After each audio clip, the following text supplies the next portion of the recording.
أعوذ بالله من الشيطان الرجيم بسم الله الرحمن الرحيم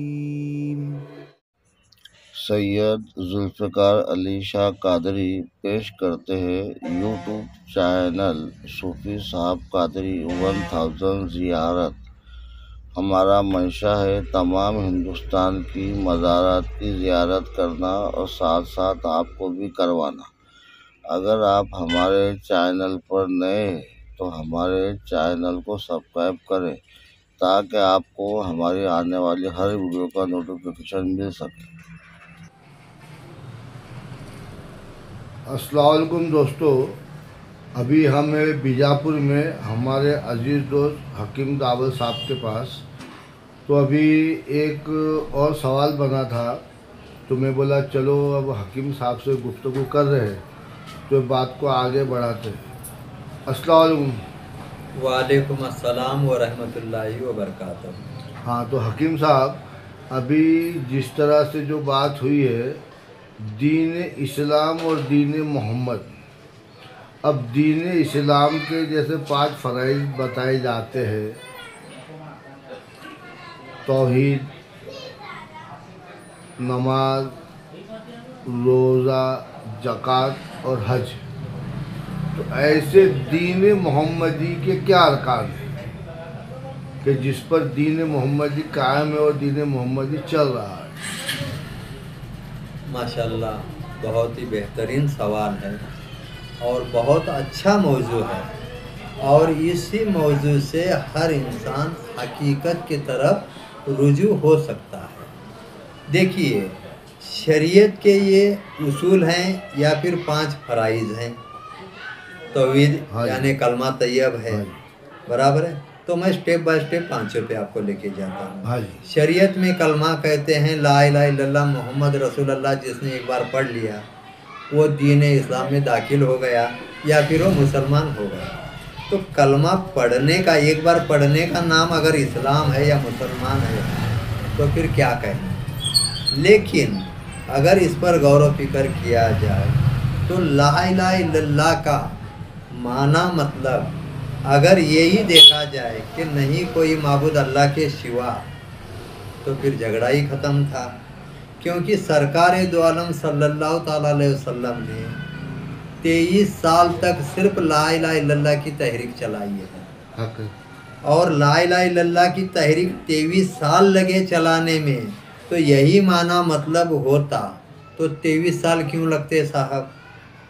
ایک ہی جملے میں کہنا ہے اور ایک ہی جملے میں اس کا معنی ہے کہ نہیں کوئی معبود اللہ کے سوا، تو اتنی بات سمجھانے کے لیے سرکار کو اگر 23 سال لگتے ہیں تو کیا سرکار کے سامنے جو بھی لوگ تھے کیا وہ اس طریقے سے لا الہ الا اللہ کو ماننے والے نہیں تھے؟ اب اس کو حقیقت کے روشنی میں قرآن اور حدیث سے ہم بھی دیکھتے ہیں۔ تو جب سرکار نے کہا کہ اے لوگو، تم جو بت کی پرستش کرتے ہو کیا یہ تمہارے خدا ہیں؟ تو کسی نے بھی نہیں کہا کہ ہمارے بت ہمارے خدا ہیں، بلکہ یہ کہا کہ یہ ہمارے زلفا ہیں، اور عربی میں زلفا کہتے ہیں خدا سے سفارش کرنے والا۔ اچھا، ہاں، وہ لوگ سب تو دین ابراہیم پہ قائم تھے نا۔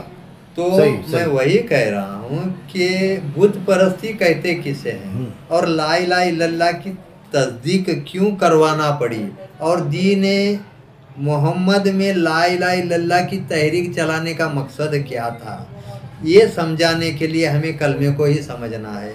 اس لیے کلمے کو سمجھنے کے لیے ہی کلمے کو توحید کہا گیا، اور یہ اول فرض ہے ہمارے لیے۔ جب تک ہمیں کلمہ ہی سمجھ میں نہیں آتا ہے تو آگے کی عبادتیں کہاں سے سمجھ میں آئیں گی؟ صحیح۔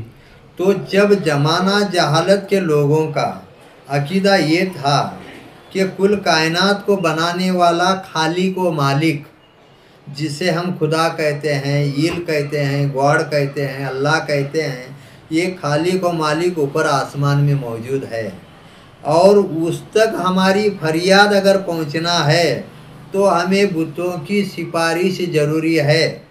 अच्छा इसलिए उस जमाने के लोग बुत परस्ती करते थे, अच्छा ना कि वो अपने बुतों को खुदा नहीं मानते थे, बल्कि वो अपने माबूद मानते थे जो अल्लाह से सिफारिश करते हैं या फिर अपने खुदाओं से सिफारिश करते हैं। ना कि किसी ने भी सरकार दो आलम सल्लल्लाहु अलैहि वसल्लम को ये नहीं कहा कि हम जुल्फा को अपने खुदा मानते हैं।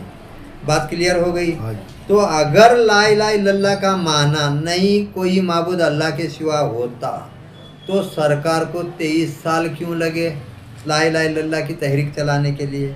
ला इलाहा इल्लल्लाह का अगर माना नहीं कोई माबूद अल्लाह के सिवा अगर यही होता है तो क्या ज़माना जहालत के लोग जो थे सरकार दो आलम सल्लल्लाहु ताला अलैहि वसल्लम के सामने, तो लोग से मुराद क्या है कि उस टाइम में 3 किताबों का इल्म चलता था, अच्छा तौरेत, ज़बूर और इंजिल, हाँ जी जिसको आज तमाम मुसलमानों का ईमान है कि ये भी 3 किताबें आसमानी हैं और अल्लाह के जानिब से नाजिल हुई हैं।